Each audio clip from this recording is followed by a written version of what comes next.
Boa tarde a todas.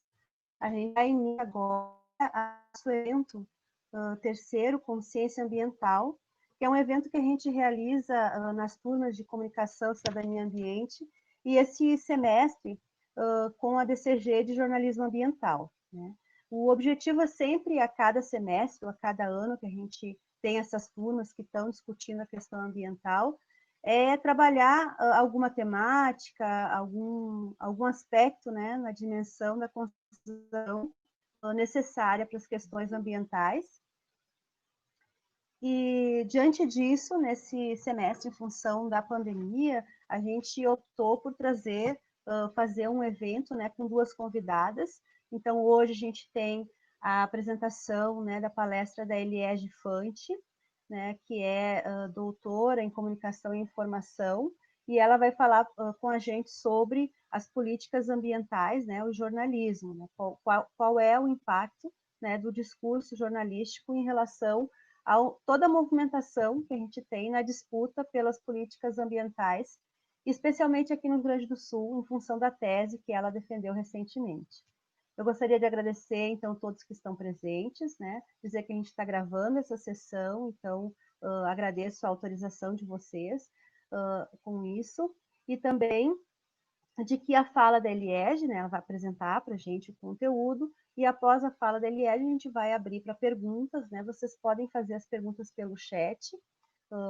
Claro que se tiver poucas intervenções, até a gente pode abrir o microfone, mas, em princípio, né, fazer inscrições, perguntas, a comunicação que eu vou estar acompanhando no chat pela ordem de chegada das perguntas para encaminhar para a Eliege depois da fala, né? Então, no dia 19 também, só para lembrar vocês, no dia 19 a gente vai ter outra palestrante, que é a Elisângela Soldatelli Paim, que vai trabalhar a questão das hidrelétricas e os conflitos socioambientais, né? Então, na nossa região, a gente tem várias questões importantes a respeito disso, especialmente, né, a construção da hidrelétrica de Garabi, né, que é um Panambi-Garabi, né, que é um ponto muito importante para ser discutido e que muitas vezes fica invisível no na nossa mídia, né? Então, a gente vai trabalhar com esse tema também nesse mesmo evento, no dia 19, já ficam todos, então, convidados, né? Depois eu vou colocar também aqui no chat para vocês o formulário para quem quiser certificado. Eu vou colocar um formulário que vocês colocam o nome, né, os dados de e-mail, para a gente gerar certificado na universidade, né, posterior, para vocês, enfim, é como uma palestra, né, como uma lista de presença, tá bom?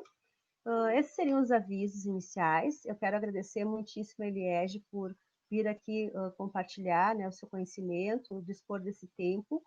Dizer que a Eliege, além de ser doutora em comunicação, que eu fiz uma apresentação muito rápida, né, ela é uma pessoa que trabalha há muito tempo já com a questão ambiental, e é uma ativista, né?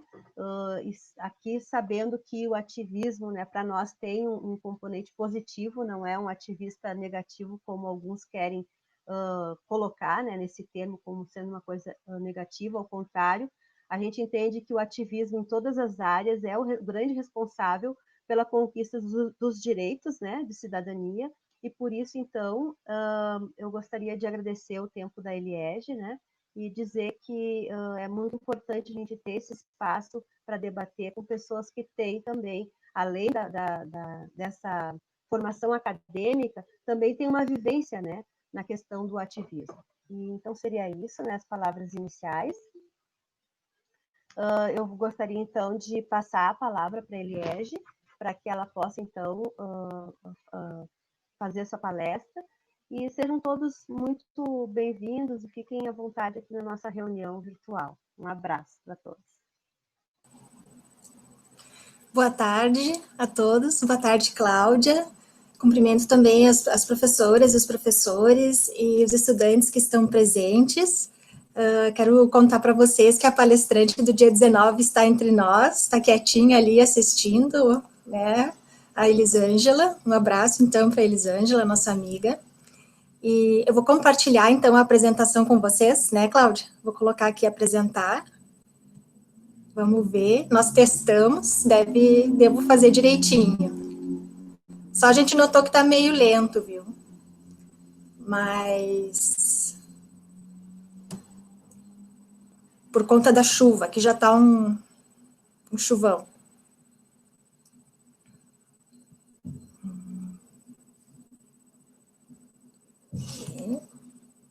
Aqui.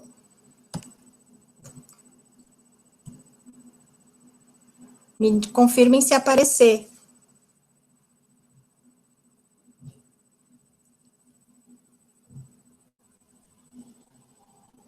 Apareceu?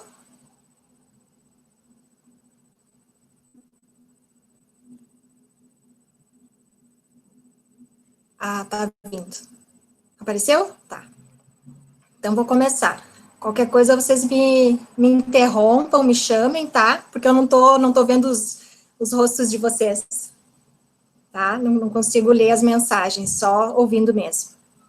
Bom, então, vou falar para vocês, então, sobre jornalismo e políticas públicas ambientais, que foi a partir da minha tese, defendida em 6 de março deste ano. Nós estamos aqui, então, para reafirmar o nosso compromisso com a democracia, a ciência e o conhecimento, neste contexto autoritário e neoliberal, responsável pelo desmonte do Estado brasileiro. Mencionar que ontem teve a Marcha pela Ciência, um evento muito importante, do qual depende, enfim, em prol, né, da manutenção, da conservação das nossas universidades públicas federais. E esse desmonte do Estado brasileiro é porque a gente está falando aqui da questão ambiental, mas o que a gente está vendo desde os últimos anos é da saúde, que ficou evidente agora com a questão da pandemia, da educação e em outras áreas dos direitos humanos, né, enfim. Então, é um desmonte do Estado brasileiro. Estamos aqui para reafirmar também a relevância do jornalismo e do trabalho dos jornalistas para a circulação das informações de interesse público e o consequente debate imprescindível sobre essas informações, especialmente nesse momento de repressão e descrédito imposto, né, aos nossos colegas profissionais que estão em campo, principalmente pelo governo federal. Essa questão do ativismo, né, e do engajamento do jornalismo ambiental entra nessa convicção que a gente tem, né, de que as informações que a gente produz, que a gente divulga, atendendo ao interesse público, são sim para mobilizar, né, são sim para fundamentar o debate público. E reafirmamos também a urgência na compreensão dos temas ambientais relacionados com as demais editorias, seja saúde, economia e educação, visando a transformação das visões de mundo que ainda não admitem os efeitos antrópicos sobre o planeta, responsáveis pela pandemia, Covid-19, e a mudança climática. Eu assinalei aqui perda de habitats sobre a Covid, né, mas a mudança climática também, e a gente vai acabar mencionando isso mais para frente, né, a partir de uma especificidade da nossa prática. Então, como eu disse, para contextualizar, eu trago aqui elementos da tese, né? O título foi O Jornalismo do Correio do Povo e o Discurso do Desmonte da Política Ambiental do Rio Grande do Sul. A inquietação, né, nesses anos todos, aqui entre 2013 e 2018, era em compreender como o jornalismo do Correio do Povo construiu o discurso do desmonte da política ambiental. E para verificar isso, a partir da coleta nas notícias, a gente procurou responder quais transformações ocorreram no discurso do Correio do Povo sobre a política ambiental do Rio Grande do Sul em um contexto de neoliberalismo global. O discurso do desmonte da política ambiental do Rio Grande do Sul não foi um discurso do jornalismo do Correio do Povo, né? Não foi a empresa de comunicação que começou com isso. Mas foi um discurso que o jornalismo do Correio reproduziu e, por consequência, produziu, a partir da decisão de garantir as informações através das fontes oficiais e, essa questão aqui, limitadas aos cargos de chefia dos poderes executivo, legislativo e entidades do setor econômico, produtivo e empresas vinculadas. Então, essa limitação acabou sendo marcante, né, fazendo a diferença. Então, por quê? Né, o período e o contexto. Entre 2013 e 2018, aconteceu, então, a gente constatou esse desmonte da política ambiental através de alterações nas leis e nos órgãos ambientais, órgãos técnicos ambientais. E esse período aqui, esses autores que a gente mostra, descreveram esse momento como de neoliberalismo global.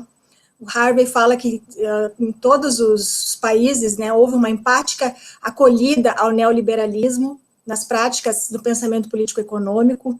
Gross é da Fundação de Economia e Estatística aqui do Rio Grande do Sul, viu que o neoliberalismo foi o sistema político-econômico dominante deste século XXI, e para conhecer os fundamentos desse conceito de liberalismo e neoliberalismo, a gente contou com a pesquisa arqueológica de Michel Foucault. Então, a gente traz esses elementos para poder identificar isso no discurso do Correio do Povo.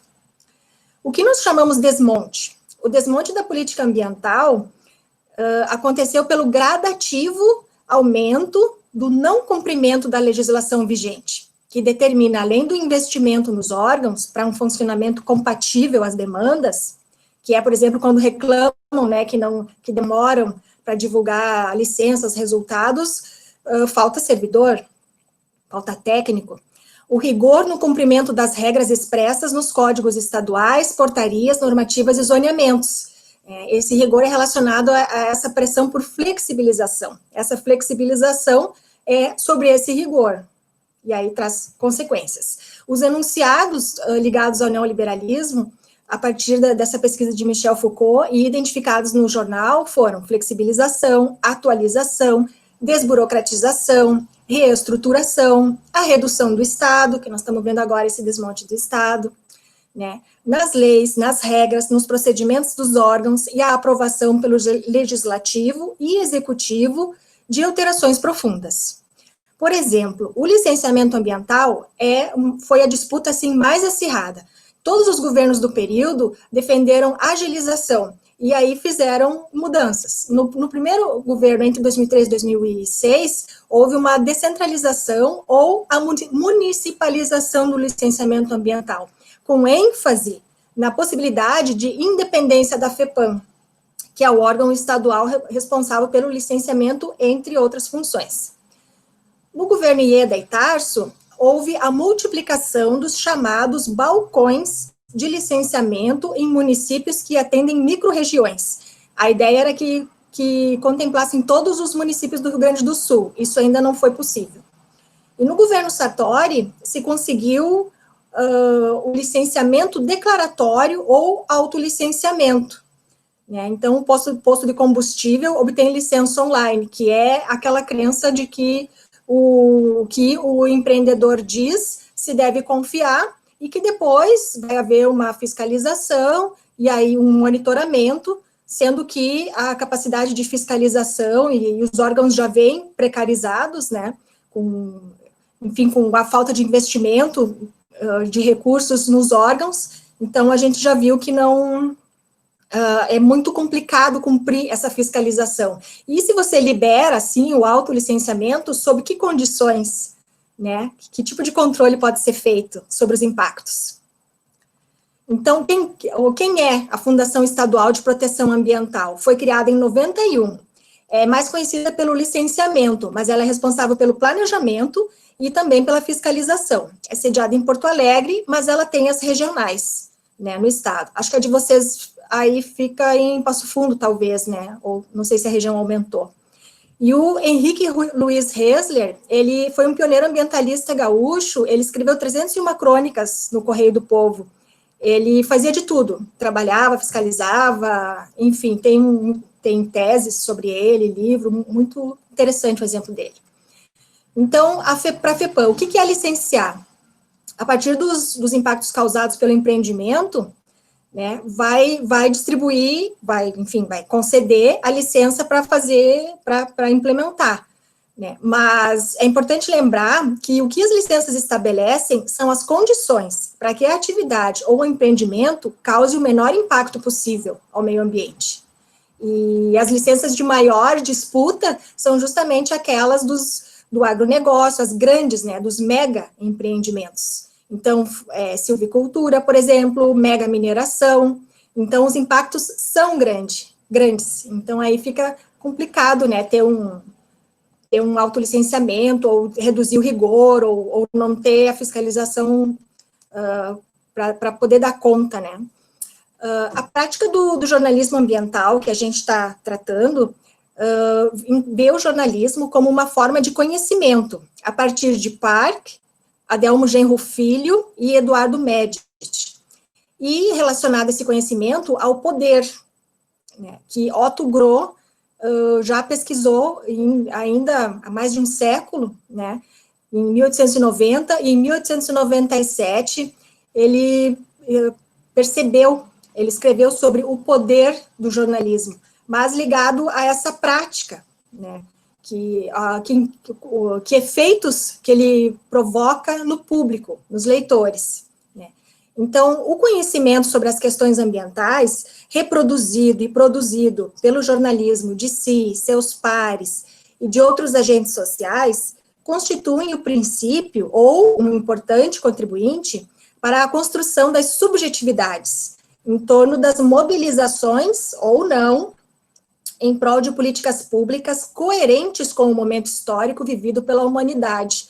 Aqui a gente fez alusão ao antropoceno, porque, enfim, se fala, né, tem já esse conceito, mas é a questão desse momento histórico que a gente está vendo de devastação ambiental e decorre também problemas econômicos por conta disso, e então a gente, esse engajamento e esse ativismo também está ciente, né, essas mobilizações que a gente vai colaborar e vai fundamentar, né, e vai levantar todas essas informações e todas as fontes relacionadas aos fatos que a gente for reportar, elas estão atentas a essas políticas públicas, elas estão atentas a todo esse momento histórico complexo, né, vivido pela humanidade. As políticas públicas ambientais, elas foram elaboradas a partir da percepção da urgência, né, nos anos 1970, em organizar os usos da natureza. Vejam bem, usos pelos seres humanos, no sentido de um uso saudável e equânime, possibilitando o acesso com suficiência para as gerações presentes e das futuras. Não por acaso aconteceu no século XX, quando toda a comunidade científica e a sociedade se deram conta, né, dos malefícios sofridos a partir da poluição, da degradação e devastação da natureza. E a gente contou com a definição de Oliveira e Martins, da Fundação também de Economia e Estatística, para definir política pública. É o resultado da interação entre os atores coletivos e individuais, que se relacionam de maneira estratégica a fim de fazer valer e articular os seus diferentes projetos. Então, contextualizando para vocês, no Rio Grande do Sul, esteve, né, e está em permanente disputa. As políticas, segundo essas autoras, Oliveira e Martins, essas políticas tiveram 2 momentos de formação. Nos anos 1970, de maneira dispersa, voltadas à conservação dos solos, por conta da agricultura e introdução dos venenos, e o controle da poluição industrial. E no final dos anos 90, quando houve maior organicidade, né? E, a partir de 2003, repararam, então, uma desconstituição progressiva, essa é a palavra que elas escolheram, através da troca anual de secretários da Secretaria de Meio Ambiente do Estado, né, e a menor parte deles eram relacionados à pasta ou mesmo ao tema, né, se falava que ser secretário de Meio Ambiente no Rio Grande do Sul era um prêmio de consolação para muitos deputados, e de outras áreas, da saúde, enfim, de qualquer outra área. No Rio Grande do Sul, o Sistema Estadual de Proteção Ambiental foi elaborado para implementar e controlar a política pública ambiental. E ele está fundamentado por um artigo da Constituição do Estado, e também pela Constituição Federal, e ele visa preservar o equilíbrio do meio ambiente e os atributos essenciais à sadia qualidade de vida, bem como promover o desenvolvimento sustentável.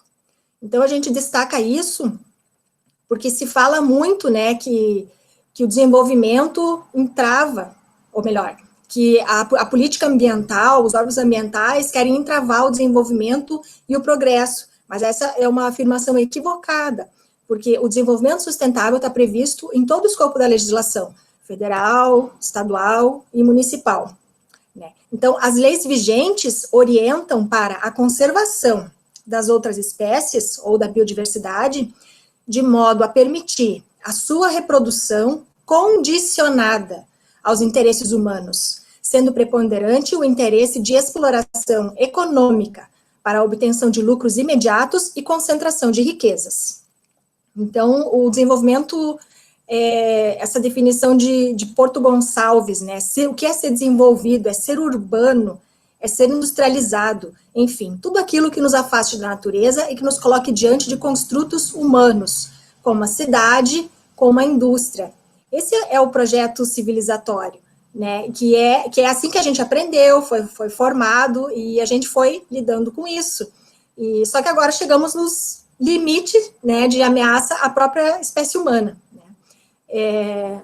Eu tenho marcado aqui a depleção, né, do que chamam recursos da natureza, recursos naturais, como os minerais, através dos governos, com políticas públicas que permitem a transformação dos ecossistemas, mas traz as consequências, que são a perda da biodiversidade devido à monocultura, extração de minérios, os combustíveis fósseis, que agora a gente deve diminuir cada vez mais as emissões, né, a exploração para reduzir as emissões, instalação de mega hidrelétricas ou mesmo mega parques eólicos, porque também tem isso, energia renovável, mas mega parque eólico, mega parque fotovoltaico, também vai dar problema, né?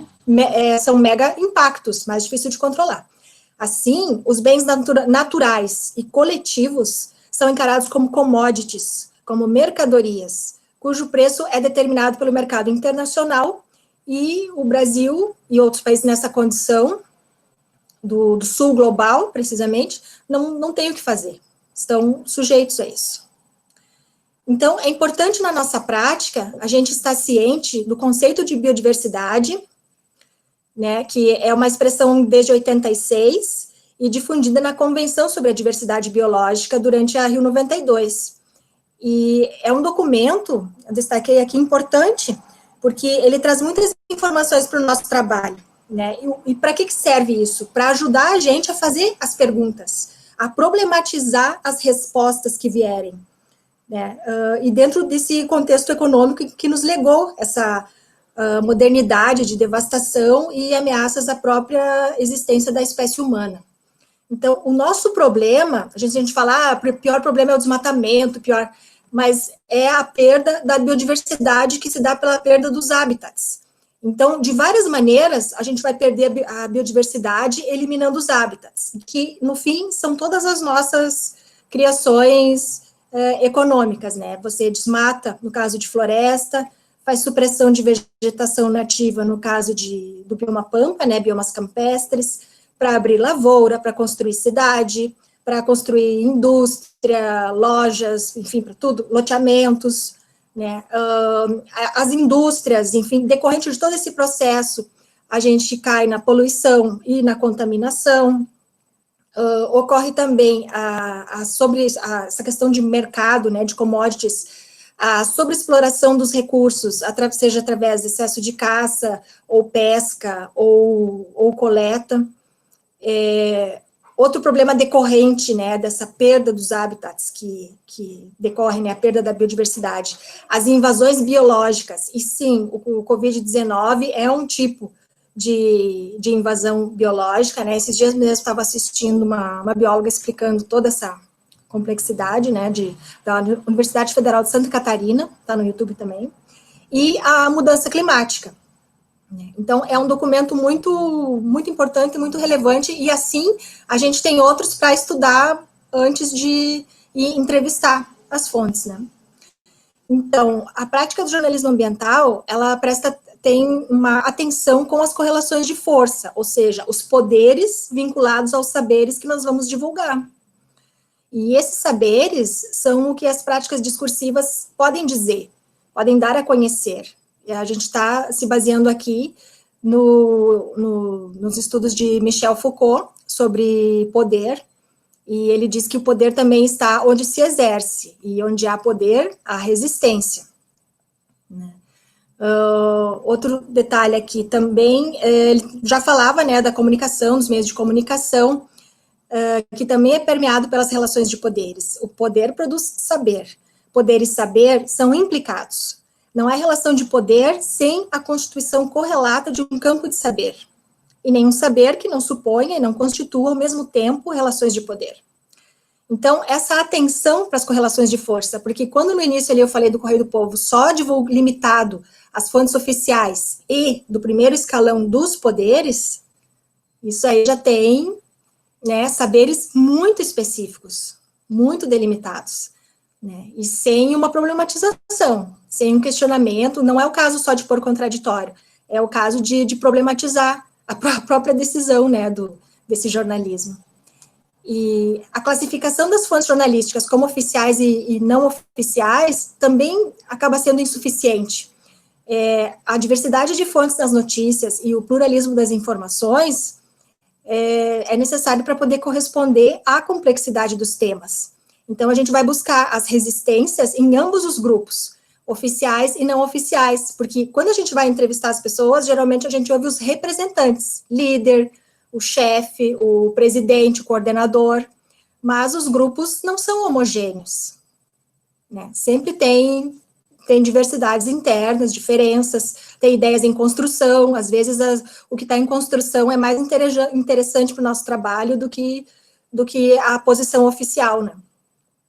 Então, encontrar essas resistências deve possibilitar a ampliação e a qualificação das informações a serem publicadas com relação às consequências ou implicações, maior abrangência ou profundidade, a contradição, a oposição, a complementaridade. Quis destacar aqui a contraposição, que a Lia Seixas explica que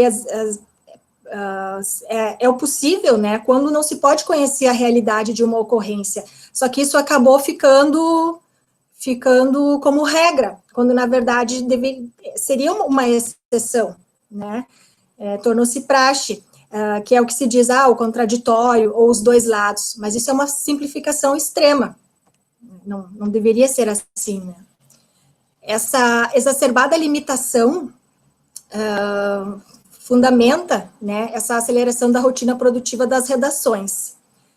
E esse controle traz uma redução das informações a partir da polarização, que é o que a gente mais vê, né, é positivo ou negativo, um negócio, ou um grupo, ou uma empresa que traz vantagens ou desvantagens, e também quando há controvérsia ou polêmica, né, se elege as oposições entre setores, né. E no caso ambiental, eles estão falando da mesma coisa, mas são colocados como adversários. Então, o problema também do excesso no uso de declarações das fontes, no lugar do contexto e das explicações do jornalismo, né. Então, a Lia Seixas diz a ideia de que as citações conferem credibilidade, mas, na verdade, o que temos é um abuso no uso das declarações, tanto que a gente já tem, né, o jornalismo declaratório. Então, não resolve, não vai garantir a credibilidade para nós. A extensão curta de uma notícia costuma ser relacionada à publicação do essencial, do que é o principal, mas sem a contextualização, apenas com a reprodução das falas das fontes, o que temos é uma notícia precária. Afinal, o papel do jornalista na notícia não é só apresentar os envolvidos. E quantas notícias a gente lê e é assim, né? Um disse, o outro respondeu, mas e o contexto? E a nossa análise, com as nossas outras perguntas, né? E a problematização? Estão me ouvindo? Oi? Oi? Não estou ouvindo nada. Sim, estamos ouvindo. Tá. Mais um pouquinho ou deu tempo? Não, pode terminar. Pode falar mais um pouco. Ou tu prefere parar? Não, só para confirmar. Não, só se alguém quiser já perguntar. Tá. Por enquanto. Vou terminar, então. Por enquanto ninguém pediu aqui. Tá, só para confirmar se não tinha caído nada, porque eu não estou vendo. Tá bom. Então, a prática do jornalismo ambiental é dedicada à escuta da cidadania, em sua complexidade e a viabilizar a sua plena participação nas questões em debate na sociedade. Então, o nosso ativismo, né, que a Cláudia estava falando, sim, a gente quer compreender a cidadania, assim, na sua complexidade, então tem que ter uma escuta horizontal, aberta, inclusive com fontes que nem estão vinculadas ao grupo das fontes não oficiais, porque tem fontes que estão lá no lugar, que estão muito distantes, que não estão filiadas a nenhuma entidade, que não tem nenhuma ligação. Então, é a gente que vai ao encontro dessas pessoas. E a gente vai, sim, viabilizar, ajudar, tentar viabilizar a sua plena participação, né, em todas as questões em debate na sociedade. O intuito é propiciar uma compreensão da complementaridade entre as visões de mundo particulares, porque variam conforme as construções sociais às quais estão ligadas, ou que comumente hoje a gente chama bolhas. Eu acho que tem que ligar a tomada, só um pouquinho. Só um minutinho aqui, que escureceu a tela. Pronto. Deu. Opa. Já está terminando. Chamou muita atenção durante na análise das notícias do Correio do Povo, o setor os representantes do agronegócio dizendo, olha, nós estamos em defesa do lado do setor produtivo. Então, essa bolha, né, esse grupo que tem essa compreensão que sim, do ponto de vista deles está correta, mas ela é muito parcial. Porque a própria conservação da água, por exemplo, agora, porque falta água também para a agricultura. Então, como flexibilizar certas leis, né, em certos índices que vão comprometer, que vão causar escassez no futuro, ou acentuar a escassez daquele recurso que você precisa no futuro. Então, nós estamos do lado do setor produtivo, sim, mas estar do lado do setor produtivo acaba tendo que estabelecer outros diálogos também.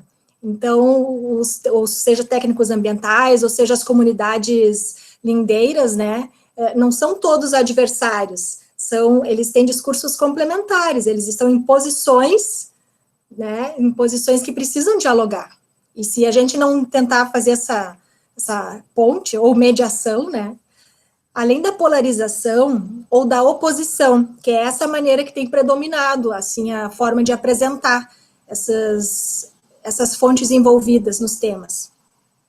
Porque é preciso que as bolhas interajam, se escutem, ao contrário de fecharem-se sobre suas verdades, que são os saberes, né? Essas verdades eu coloquei aqui porque a gente fala, né, no jornalismo, né, que a gente sai em busca da verdade, quer publicar a verdade, mas é a verdade que a gente alcança. A gente precisa manter ciente que não tem verdade absoluta, não existe, né? E debatam, né, então, ao contrário de se fecharem sobre suas verdades e saberes, e debatam as questões que atingem a todos em sociedade. É a instituição social do jornalismo que tem as condições práticas mais afeitas a circular entre a pluridiversidade discursiva dos grupos e reverberar os distintos sons em prol de uma comum ação, né? Então, comum ação eu quis relacionar à comunicação, que a comunicação é isso. Mas a gente, muitas vezes, se torna funcionário de uma empresa grande, hegemônica, de comunicação, acaba sujeito àquela política editorial bem limitada, né, vinculada a interesses econômicos que a gente não alcança, acaba não tomando conhecimento. Aqui eu trago, então, as referências citadas só nessa apresentação, né? E Foucault, Genro Filho, né? Para vocês terem, então, uma ideia. Então, aqui está a apresentação. Encerro aqui. Vou fechar ela, então, para a gente poder começar a conversar. Deixa eu ver como é que eu fecho agora. Volto aqui. Vamos fechar.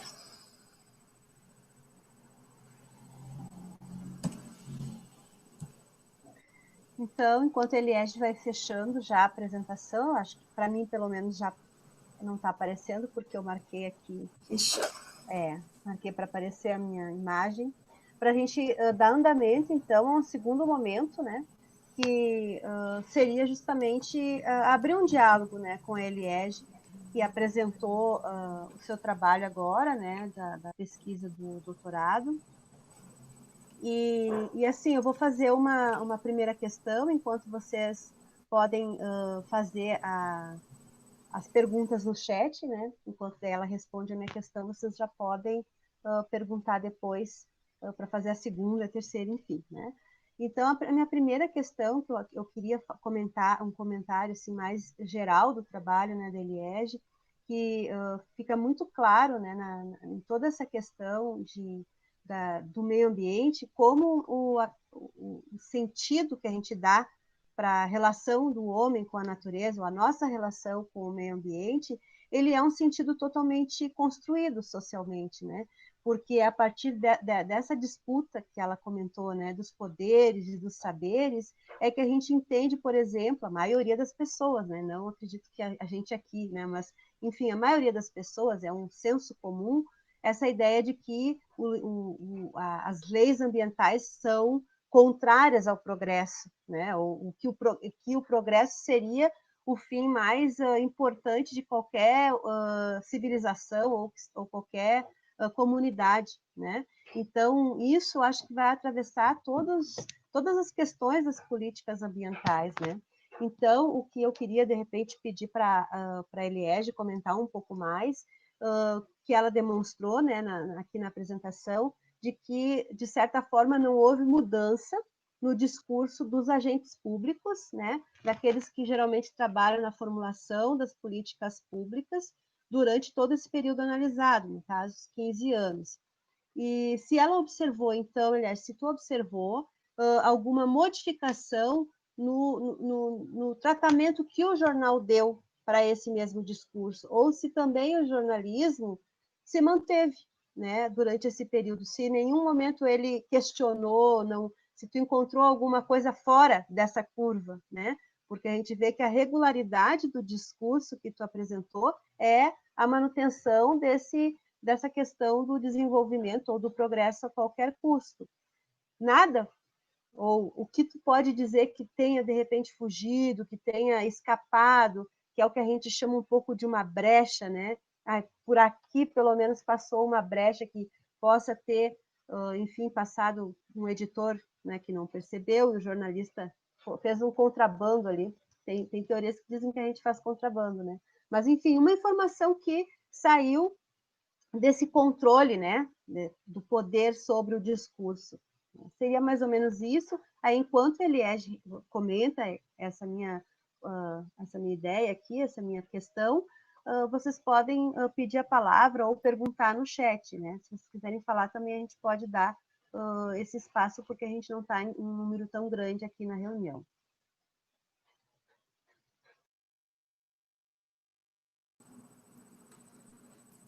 Então, Cláudia, eu não trouxe as transformações em si, né, que eu vi no discurso do Correio, que eu quis focar mais nessa outra parte, assim, para vocês, né, enfim, só trouxe alguns elementos para pensar esse outro tema.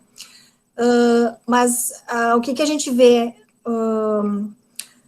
Primeiro, falar dessas brechas, né? Na verdade, o Correio tem essa característica de ser um jornal que eu chamo de aberto, não sei como que outros chamam, porque você vai ver, sim, circular fontes dissonantes daquelas oficiais que predominam e do seu próprio discurso, da sua própria política editorial.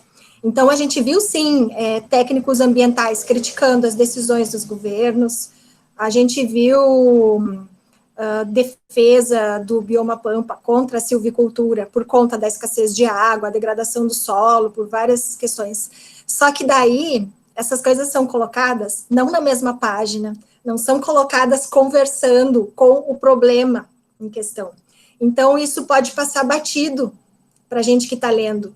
A menos que tu esteja muito dentro da questão acompanhando, que daí, por que eu percebi? Mas está lá atrás ou está lá na frente, não, como é que eu vou saber? E daí não fala em silvicultura, né? Se você fala do pampa, da degradação do pampa, que está perdendo áreas, né, que falam em desmatado, né, mas é a supressão da vegetação nativa, né, que lá não tem essas árvores frondosas, né. Então, não, enfim, como é que você vai estabelecer essa relação? Então, é um debate, assim, que é difícil fazer, né, é difícil para a gente ligar os pontos, se as coisas não são apresentadas.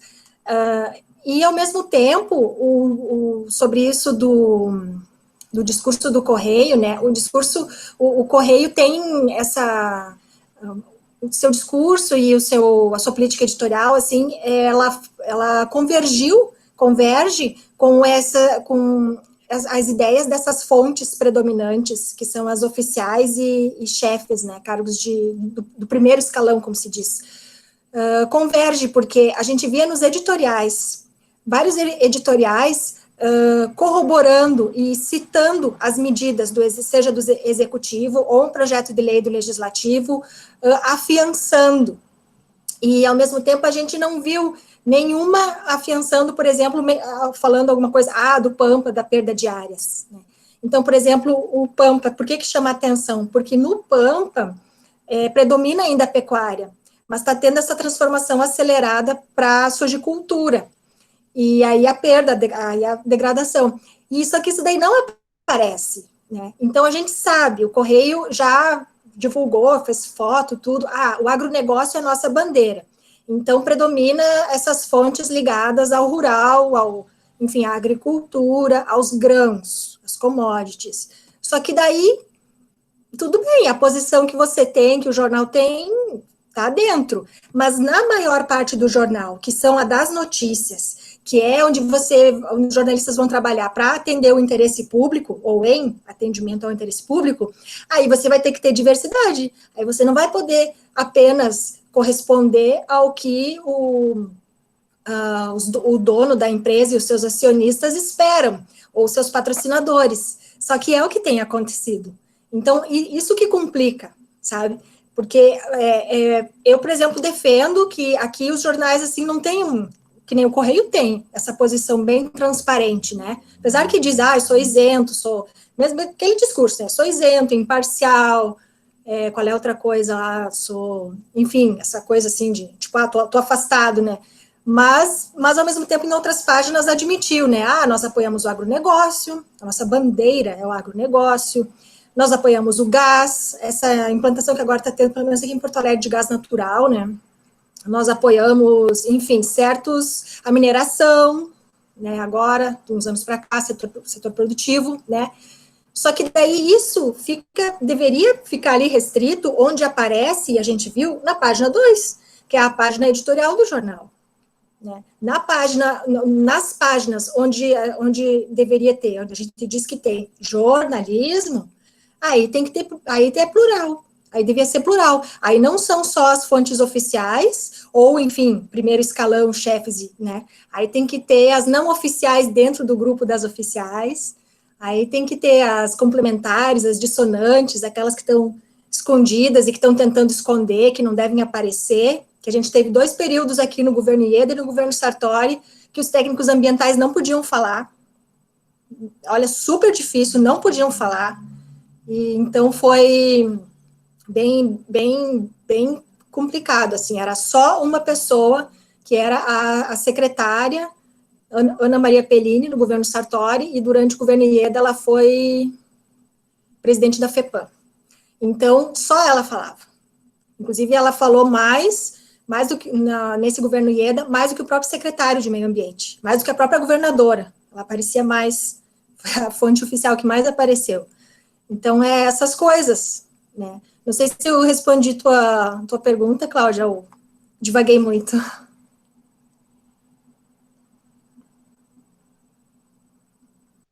Não, era isso que eu queria escutar, né?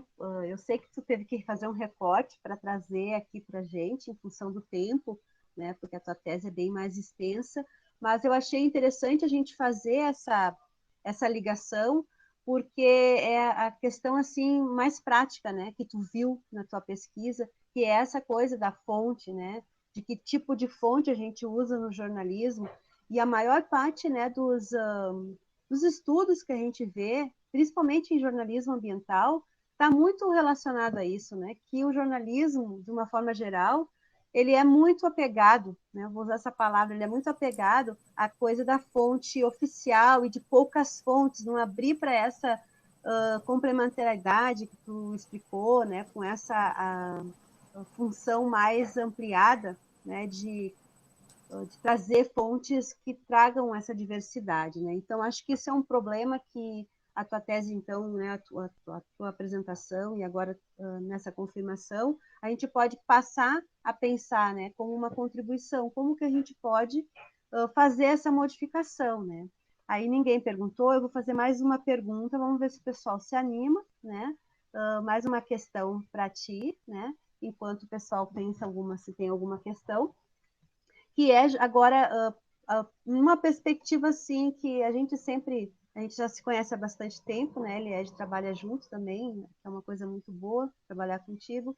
A gente percebe que tem muito essa coisa de as pessoas demorarem a perceber, né, uma situação como uma situação muito drástica, que é a questão ambiental, né, das mudanças climáticas, que é o exemplo que a gente tem agora. Mas se a gente for pensar também, como a gente está vendo a própria questão do Covid, né, muitas pessoas sem acreditar no impacto do Covid, sem entender e sem, às vezes, nem buscar entender, né? Porque a gente sabe que tem pessoas que se fecham. A gente está vendo muito essa questão de as pessoas não quererem se abrir para o conhecimento, para uma informação diferente daquilo que tu trouxe no teu trabalho ali, né? Que é a questão das bolhas, né? Isso está muito, eu acho que é uma coisa que a gente está enfrentando agora, né? Que é a desinformação, fake news, essa coisa da polarização, tudo está no teu trabalho, né? Eu achei bem interessante que a tua pesquisa ela aponta uma coisa que agora fica muito claro, né? Com as últimas, o que a gente está enfrentando hoje, que é a pandemia da Covid, e, enfim, toda essa discussão que a gente tem aqui no Brasil em relação à política pública aí, não tanto do meio ambiente, mas a política pública de saúde. Mas aí eu queria ver contigo se, dessa tua experiência, dessa tua pesquisa, do que tu entende, né, como possibilidade, né, porque eu sei que é difícil, né, o momento é difícil, a situação, essa questão de cerceamento de fontes, a gente não ter fontes que possam falar em alguns órgãos públicos, é o fim do mundo, né, para o jornalista, né, porque a gente deveria ter essa possibilidade de exercer nosso dever de informar de uma forma plena. Bom, isso não é tão fácil assim, né? Na prática a gente vê muito cerceamento, a própria rotina produtiva, essa coisa dos editores, dos poderes, enfim. Mas como que tu vê assim como uma possibilidade da gente, como jornalista, que compreende essa complexidade, que vai atuar, né, num veículo, seja grande ou pequeno, ou que vai atuar numa mídia ambiental, para a gente fazer a diferença, né? O que tu acha que a gente deve buscar desse engajamento, dessa questão, né, que eu achei interessante que tu apresentou, onde há poder, há sempre resistência. Eu acho que, para mim, essa passagem é a que dá mais esperança, né, para que a gente possa, né, atuar em função de uma modificação, de cultura, enfim, para que a gente possa ter um ambiente melhor, uma sociedade melhor, né? Então, eu queria que tu comentasse assim, um comentário mais livre, né? Que tu possa desenvolver em relação a essa possibilidade de engajamento e de prática do jornalismo ambiental.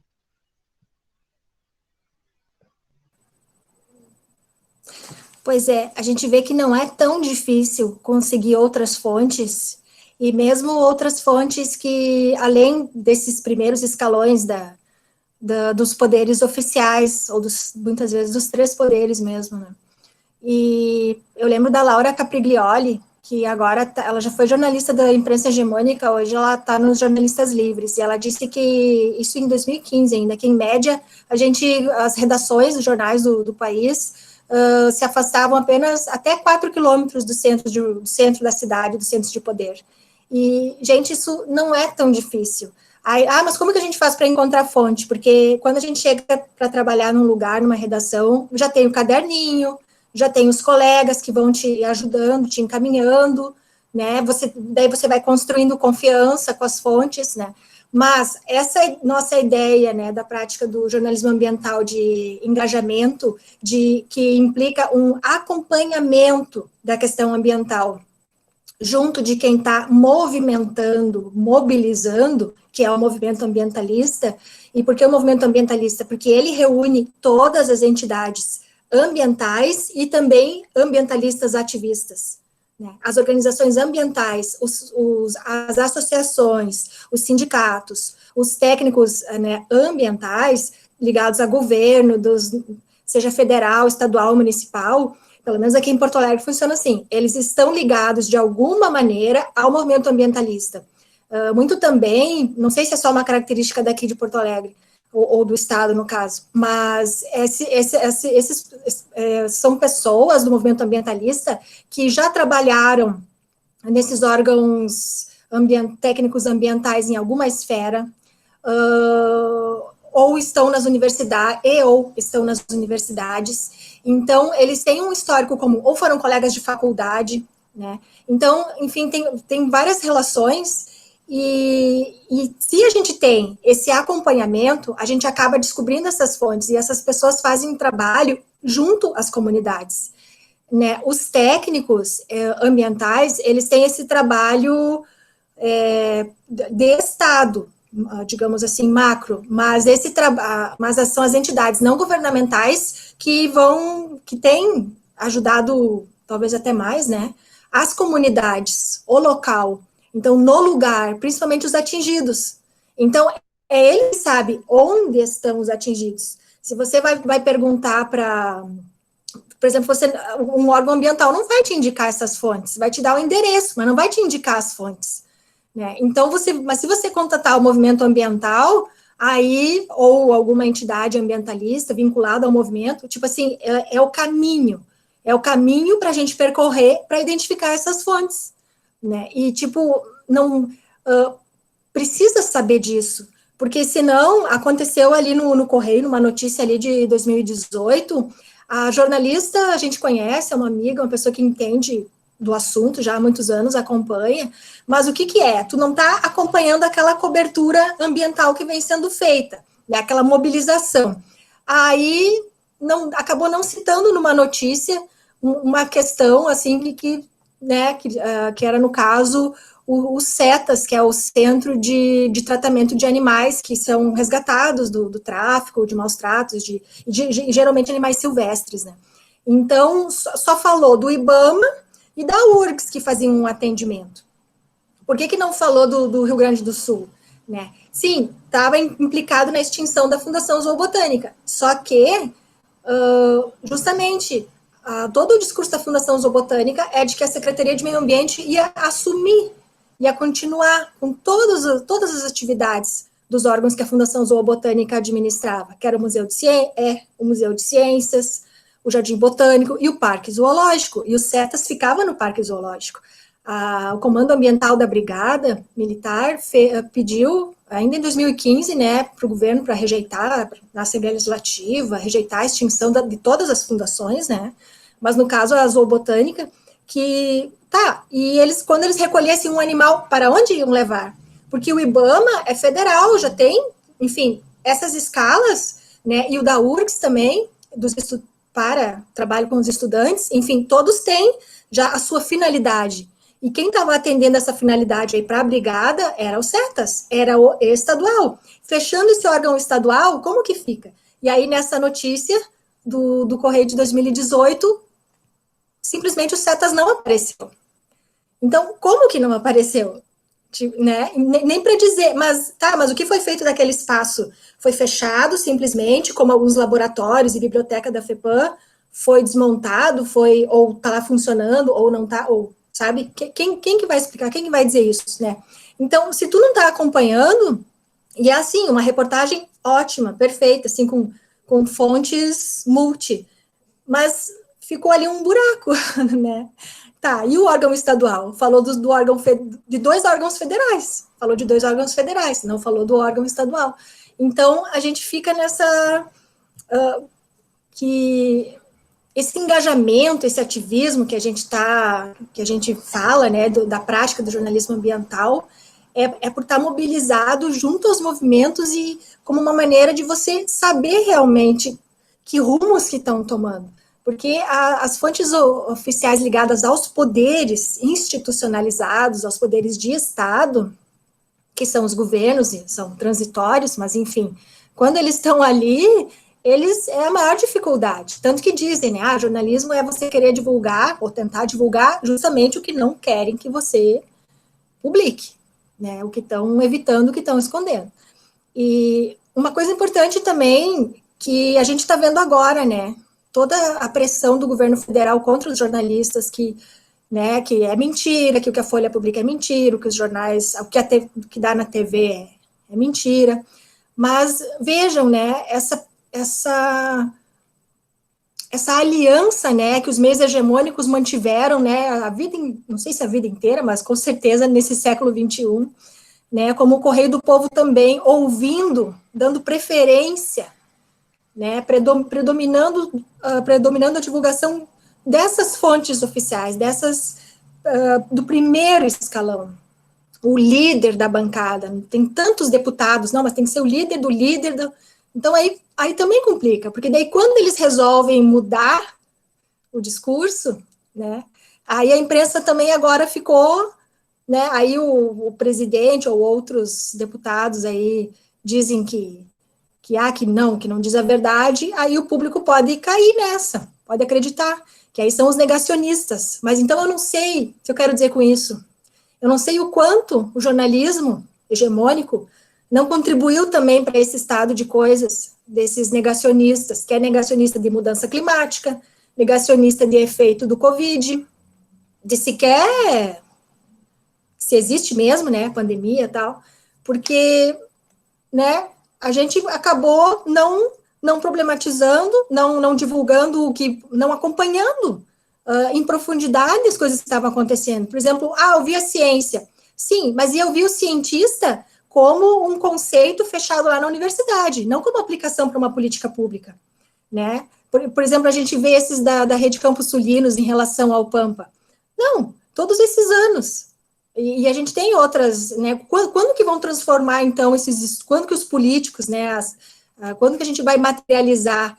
Quando que os políticos ou a nossa política vai entender assim, olha, o conhecimento, a produção do conhecimento é coletiva, né? Tem as comunidades, tem os cientistas das universidades, tem as pesquisas em parceria, e eles estão trazendo elementos para compor. Aí agora dizer, mas tem que vamos ouvir o que a ciência está dizendo para poder administrar, né, ter menores impactos do Covid. Mas agora as pessoas já não, né, as pessoas ficam, mas não sei o que pensam, se não, né, mas assim, não estão acostumadas a isso, né, acho que tem muita gente, assim, que tem um estranhamento, né, e são familiares nossos, sabe, né, não é, e às vezes a gente a estudante, assim, que recém entrou na universidade, as pessoas ficam, né, e tipo, tu tá na universidade, tu tá fazendo ciência, né, tu tá na graduação, tu tá, sabe, tu tá ali dentro, e aí as pessoas também não sabem desse papel e dessa importância que elas estão desempenhando. Então, enfim, vamos pensar. Agora tem perguntas, né, teve no chat, eu acabei saindo e voltando da reunião pela minha conexão, mas antes de eu sair, a Bruna tinha perguntado em relação a se tem alguma perspectiva da cobertura ambiental realizada no interior, embora a tua pesquisa seja da capital, se tem alguma informação de como esse tema recebe, né, a atenção dos jornais do interior, e aí depois depois que tu responder isso, tu já pode ver também que tem uma questão no chat do Emanuel, que eu vou encaminhar junto, e aí tu divide a tua fala. O Emanuel também está perguntando, para além do mainstream, como você enxerga o cenário do jornalismo ambiental independente no Sul, e se existe uma participação crescente maior desse setor na cobertura ambiental. Seriam essas duas questões, uma do interior e outra do jornalismo independente, aqui no Sul. Independente. Isso, foi o que ele perguntou. Uhum. Tá. Então, eu não sei por que também que a gente na universidade estuda tão pouco jornal do interior, se todo mundo vem do interior, inclusive para Porto Alegre, né, na URGS. Olha, tá aí uma coisa para ver, porque é bem diferente jornalismo no interior e jornalismo hegemônico na capital, porque na capital é bem hegemônico, é muito imitador do que rola em São Paulo, tanto que eles trazem, as empresas trazem, principalmente Zero Hora, eles trazem os editores, pessoas que reformularam as suas lógicas produtivas lá, trazem para implementar essas mudanças aqui. Então, é bem... Né? E o próprio jornalismo local aqui de Porto Alegre, digamos, ou do interior, que são dos bairros. É engraçado, assim, para mim é engraçado, que tem, certo, porque os bairros são imensos, né, do tamanho de cidades, né, do interior do estado, que eles têm jornais, assim, tem jornal aqui com, qual é que é é alguma coisa com cão, de cachorro mesmo o nome, mas é um pouquinho maior, esqueci agora o nome completo, que eles estão, sei lá, há mais de 50 anos, assim, e várias páginas impresso, agora tem online também, com muitas informações e locais daquele bairro, tá, tipo, 30 mil pessoas, né, ou mais, né, até mais, tu vê, do bairro, e é do interior, né, do interior também.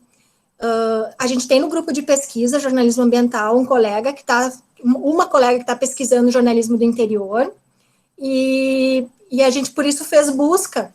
Então, a gente sabe que, assim, são poucos trabalhos circulando, publicados em evento. Eu fiz essa busca, acho que há uns 2 meses. Só que é bem, pela minha última observação, então, ou leitura, é de que esses jornais do interior ainda, falar numa palavra assim, copiam ou se inspiram demais na produção dos jornais da capital, né? Porque é diferente a realidade. Então, por exemplo, os assuntos que não circula muito no Correio do Povo no Zero Hora, a questão sanitária, saneamento. No local, no interior, para o jornal de Frederico, de Passo Fundo, né, tem que ter saneamento toda hora. Tá aí a questão que eu vi esses dias da bacia hidrográfica no evento da UERGS, do Rio Passo Fundo. Estão puxando água do Rio Jacuí, já, o Rio do Passo Fundo também já não tem mais. E as bacias hidrográficas, né, estão sem gestão. Passaram ano passado, assim, 2019, não é sem gestão, tem gestores, mas sem recursos para essa gestão acontecer e ir para os bairros e encontrar as pessoas. E poder fazer a mobilização, né, que vinha sendo feita todos os anos, as reuniões, enfim. Inclusive, eles têm recursos para receber, porque eles estavam investindo do bolso já há mais de ano. Aí, estão esperando, né, e não tem para repor. Então, né, aí agora, é tudo Covid. Gente, é Covid, sim, mas tá aí a estiagem, não tá? Não tem água na torneira.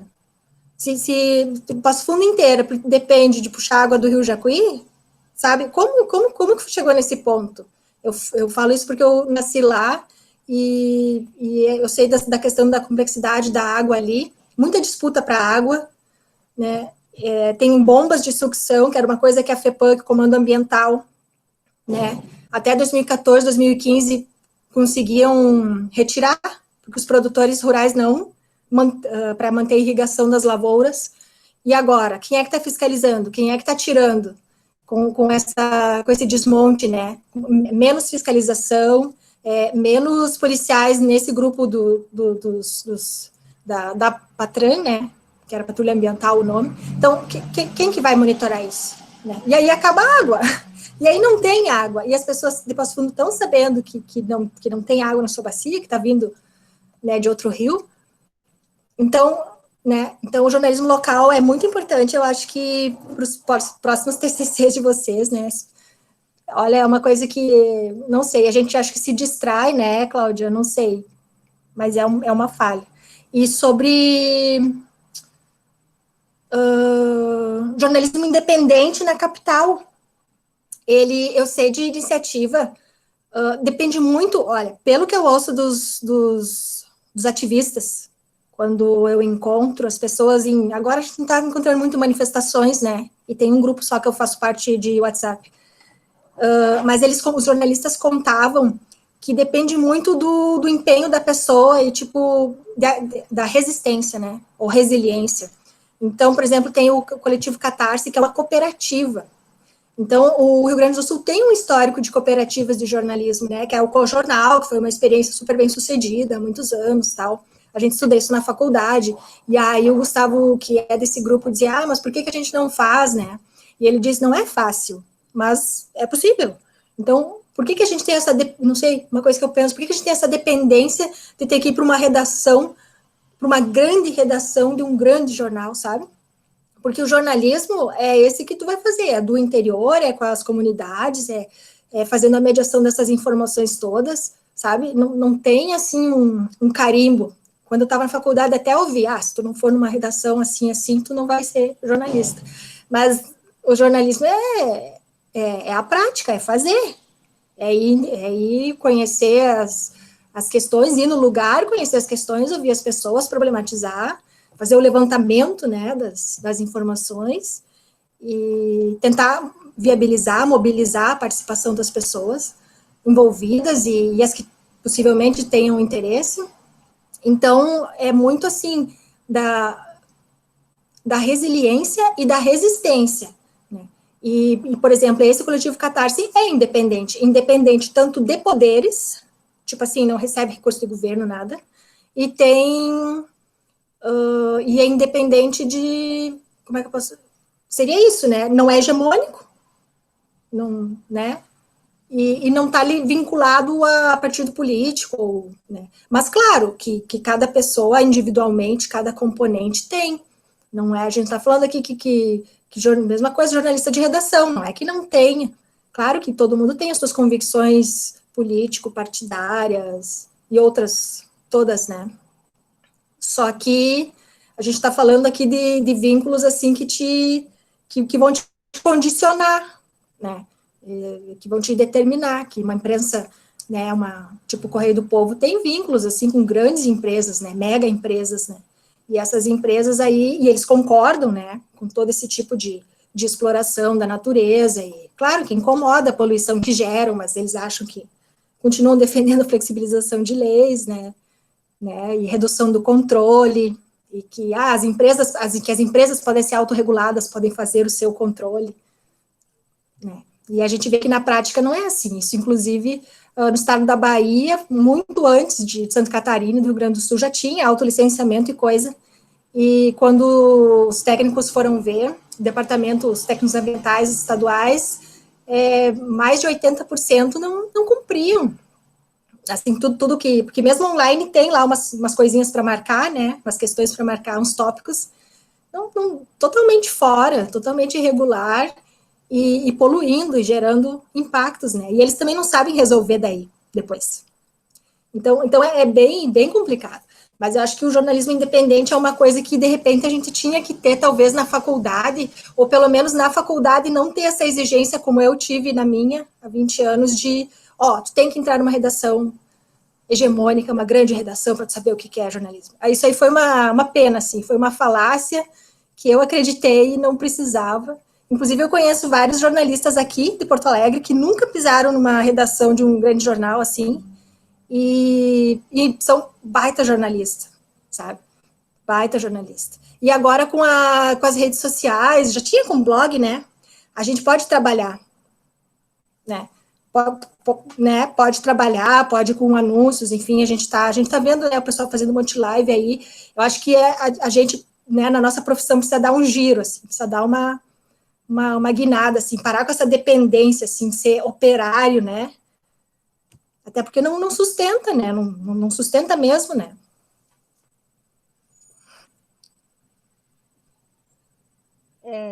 Então, eu acho que respondeu bem, Eliege. Gostei da tua resposta, e na tua resposta, até tem mais um comentário aqui, o Emanuel disse que também quando ele fez a graduação, ele se formou em 2006, era também totalmente, 2006, não faz muito, era totalmente orientado a ir para a grande redação, né? Não, mas 2006 já tem um tempinho, né? Olha, o tempo passa. E Nós isso estamos... mudou, isso está mudando, né? Então, o que eu achei interessante da tua fala também, e aí eu peço para que, se alguém mais quiser perguntar e fazer alguma colocação, né, que a gente está se encaminhando para o final, né, da nossa atividade, mas dessa última parte que tu falou, eu acho que a mensagem, né, que tu traz é bem assim naquela linha da desconstrução, né, Eliege? A gente tem que desconstruir um discurso, né, colonial em relação à dominação da natureza. A gente tem que desconstruir essa coisa hegemônica de que a gente só vai ser jornalista se a gente for para Globo. A gente tem que desconstruir uma série de sentidos que estão colocados e que, na verdade, muitas vezes eles nos limitam, não deixam que a gente realmente faça a diferença, né, no mundo. Então, acho que é uma questão que tu traz assim, bem importante, né, para a gente repensar, por exemplo, a pesquisa, né, na pergunta da Bruna. Realmente, eu mesma aqui, eu estou trabalhando no interior, né, na UFSM, campus de Frederico Westphalen, é super interior. Quando eu comecei aqui, eu comecei a trabalhar com jornalismo do interior. Eu fiz algumas pesquisas iniciais sobre como o ambiente era tratado aqui nos jornais da cidade. Mas depois, realmente, eu acabei indo, né, para outra área de estudo, né, que foi das mudanças climáticas ali para o doutorado, e a gente não consegue fazer tudo, embora eu gostaria mesmo de fazer sobre o jornal local também, que eu acho que é muito importante, mas a gente às vezes não tem como fazer tudo, né? Enfim, então é o jornalismo local, é o jornalismo independente, é essa mudança, essa quebra de paradigma da nossa relação com o ambiente, é da nossa relação com a própria comunicação, o que é, como a tua fala também foi bem boa nesse sentido, né? O que é a comunicação, né? Colocar o comum em ação. Muitas vezes a gente padroniza, né, a comunicação num ponto que ela não mais, no ponto da cognição mesmo, para que a gente se entenda. E aí, realmente, esse desentendimento, na tua resposta sobre a questão, né, do negacionismo, esse desentendimento que as pessoas têm sobre o conhecimento, né? Não, bom, enfim, o que é que eles estão querendo agora? Querem realmente ir contra o governo. As pessoas pensam, não, eles estão fazendo isso porque eles são contrários ao governo. Por quê? Por uma série de erros nessa trajetória. Achei bem interessante as tuas falas aí, as tuas respostas. Vamos ver aqui no chat, ninguém mais perguntou. Eu vou te passar a palavra para tu comentar alguma coisa e eu acho que já vamos encaminhar o encerramento, né? Pode comentar o que eu falei e já encaminhar tuas considerações finais.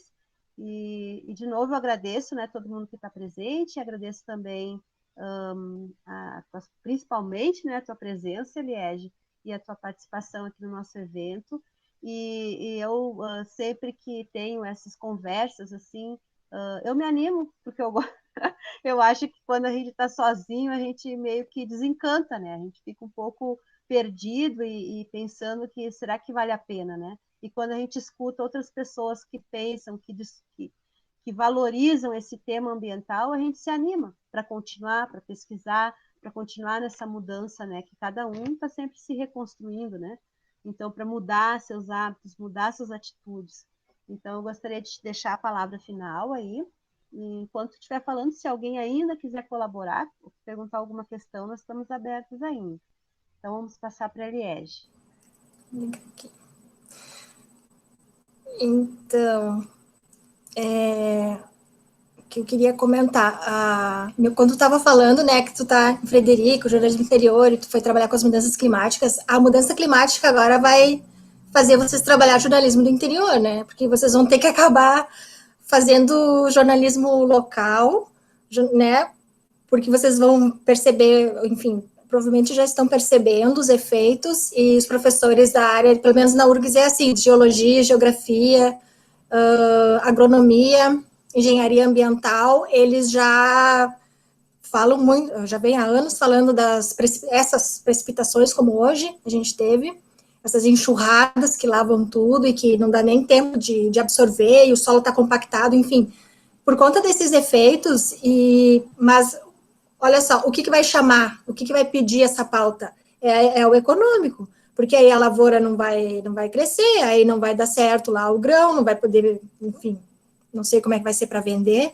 Então, através de uma pauta de economia, uma demanda, para explicar esse contexto, explicar as razões, vai ter que ir para o ambiental. E aí, quem buscou acompanhar esse debate e essas coisas que, na verdade, a ciência e o movimento ambientalista estão desde o século passado, né, alertando e divulgando. E o interessante é isso, que eles estão alertando e pedindo um maior controle para justamente garantir e continuar com o desenvolvimento. Então, quando as pessoas falam mas não querem o desenvolvimento, querem condenar a metade sul do Rio Grande do Sul à miséria, que foi um discurso em 2007 de alguns deputados da frente parlamentar em defesa da silvicultura, acho que era. Porque vocês não querem o desenvolvimento da metade sul, mas como, né? Sem água, que desenvolvimento que vai ter? Né? E como, enfim, tudo que estava envolvido. E a gente tem isso, né? Como a gente viu em todo o escopo da legislação federal, estadual, municipal, está previsto o desenvolvimento e o progresso. A gente segue essa linha etnocêntrica, né? E também porque muitos de nós descendentes de colonizadores, então a gente traz todo esse conhecimento, essa carga, né, hereditária, esses hábitos, né?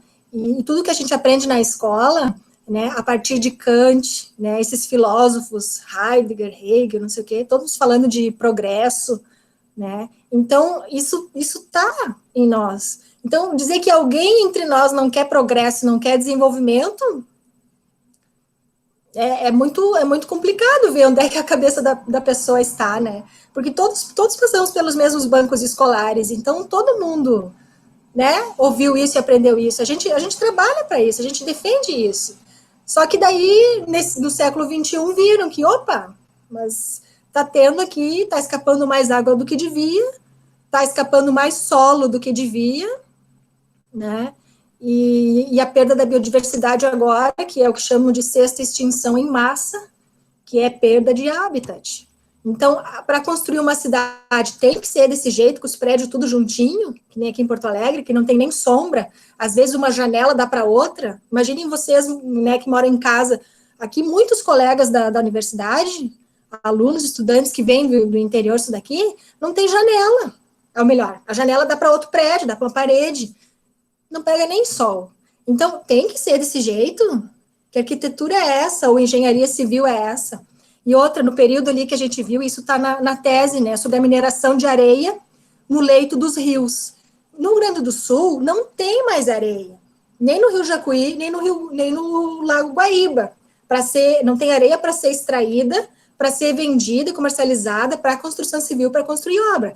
Mas o próprio Correio, no seu editorial, dizia, não, mas tem que liberar a extração de areia. E as bombas de sucção das empresas que vendem areia, e os sindicatos de areia, dizendo, mas tem que continuar. Aí a fiscalização ia lá, desligava, prendia, dava multa, né? Por que quer dizer que não tem areia? Que aquele ecossistema ali está quase extinto. Está ali, tá, talvez até, né, enfim, conforme população, variedade, todos os critérios da ecologia lá, talvez até já esteja a essa altura. Então, por que não se apresentam os estudos para fazer esse uso? Que é isso que o Ministério Público Estadual pediu. Mostra quais as condições para extrair areia dos leitos do Rio Grande do Sul. Porque vamos ter que trazer areia de outros estados. Sim, já estavam trazendo de Santa Catarina. E vai saber como é que estão os ecossistemas lá em Santa Catarina, né? Trazendo areia, usando areia lá e areia para outros estados. Então, sabe, que palavra que a gente dá para isso, né? Todos estamos falando em desenvolvimento, em progresso, mas se não tem o recurso, não tem areia, vai construir como? Então, a construção civil e todos, então, deviam, né? Quem depende de um recurso natural para trabalhar, para gerar emprego, todo esse discurso, né? Gerar renda, riqueza, sustentar a família, devia ser os primeiros a se preocupar com a conservação, não é? Isso me parece tão claro, e é isso que vocês vão ler nas notas públicas que as associações dos servidores e os sindicatos, né, desses servidores técnicos ambientais divulgavam. divulgaram nesses anos todos, e que o movimento ambientalista nesses 15 anos divulgou, ó, não tem mais areia. E aí? Vai fazer o quê? Né? Então, como que as pessoas dizem, ah, não, mas eu tenho que ficar do lado do setor produtivo? Mas o setor produtivo que devia estar preocupado por, né, ter explorado de uma maneira, enfim, lá que não manteve o próprio negócio. E isso já aconteceu no Rio Grande do Sul, que também pegou a área de vocês, que foi a indústria madeireira, né? As araucárias, no centro-norte do estado, todas gigantes, tinha gigantescas araucárias, não me toquem, toda, enfim, acho que pega a área de vocês aí também, e viraram, como é que o Sebastião Pinheiro contou, navios para a Primeira Guerra Mundial, aquelas imensas araucárias que tinham. Tudo bem, hoje nós temos imensas lavouras, etc. Mas aquela indústria madeireira, extraiu, acabou o recurso, acabou o negócio. E aí como que fica as famílias? Então, vejam bem esse discurso de, tem que sustentar, gerar riqueza. É mesmo gerar riqueza e sustentabilidade econômica para o município, para as famílias, para toda a comunidade. Então, a gente precisa ver bem de qual sustentabilidade eles estão falando, né? Principalmente se for um mega empreendimento, porque a gente já viu outros setores produtivos, né, como a madeireira e essa aí da mineração recente, com esse resultado. Então, a gente precisa, né, daí abrir, né, para outras fontes, para as resistências, para poder problematizar. Porque a gente não pode só dizer, fulano disse, o outro disse isso, o outro disse aquilo, né? O Correio acho que ainda está assim, né? Disse. Só isso não dá, né? Isso não é o nosso trabalho. Então, muito obrigada, tá? Quero agradecer vocês. Obrigada ao convite da professora Cláudia. Obrigada por passar esse tempo aqui com vocês na presença de vocês, que realmente, né, como anima, né? A gente vê que, opa, tem mais gente fazendo o que eu estou fazendo, então não estou tão, né? Porque hoje em dia ser jornalista pesou, né? A gente vê os colegas aí apanhando na rua, né? Os colegas, tudo aquilo que a Patrícia Mello, né, passou, ainda está passando, aquela jornalista da Folha, né? E as mulheres, né? Porque as mulheres ainda, toda essa repressão, ainda tem toda a questão do assédio, né? Do machismo em cima. E os homens não têm ideia do quanto isso pesa, né, para as mulheres. E olha, se soubesse, né, acho que muitos manifestariam solidariedade, né, e procurariam evitar também, né, porque isso está dentro das redações também, né, principalmente quando tem chefes, né. Então bem delicado. Então quando a gente vê, não, mas tem mais gente que é um tipo de resistência, né, que a gente poderia muito bem agora, não está indo bem, vou achar outra profissão, né, vou fazer outra faculdade. Mas não, a gente sente que tem, né, uma vocação, sente que tem algo a contribuir, que quer fazer diferença ali, tem uma preocupação social, né, tem uma preocupação ambiental, né, quer se envolver com a comunidade. Então é isso, estamos juntos. Obrigada a todos e todas. Então tá, palmas aqui virtuais. Valeu, gente. Queria agradecer, então, mais uma vez todo mundo que participou, já Uhum. deixar o convite, né, para a gente fazer mais uma rodada de conversa desse tipo aqui, com bastante informação e focada na questão ambiental, com a Elisângela, que vai estar com a gente dia 19, às 16 horas também. Eu vou mandar o link, como eu mandei desse, eu vou mandar para vocês na divulgação, né, que ela vai falar sobre as questões de Garabi e Parambi, né? Que a gente tem essa questão da usina, né? Então, o título da próxima palestra, no dia 19, é Hidrelétricas na Bacia do Rio Uruguai e a eclosão de conflitos socioterritoriais, o caso Garabi.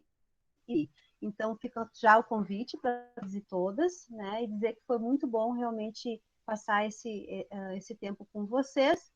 E aguardo, né, que a gente possa se encontrar nesse virtual e depois presencial, né, que quando tudo passar, a gente esteja aqui firme e forte na busca aí de um ambiente mais equilibrado, de um jornalismo também mais engajado e comprometido com a cidadania. Então é isso, um beijo, um abraço para todos e todas e até a próxima. Eu vou parar a gravação e depois vou deixar disponível também que caso alguém que não pôde estar hoje queira assistir. Um abraço. Tchau, pessoal.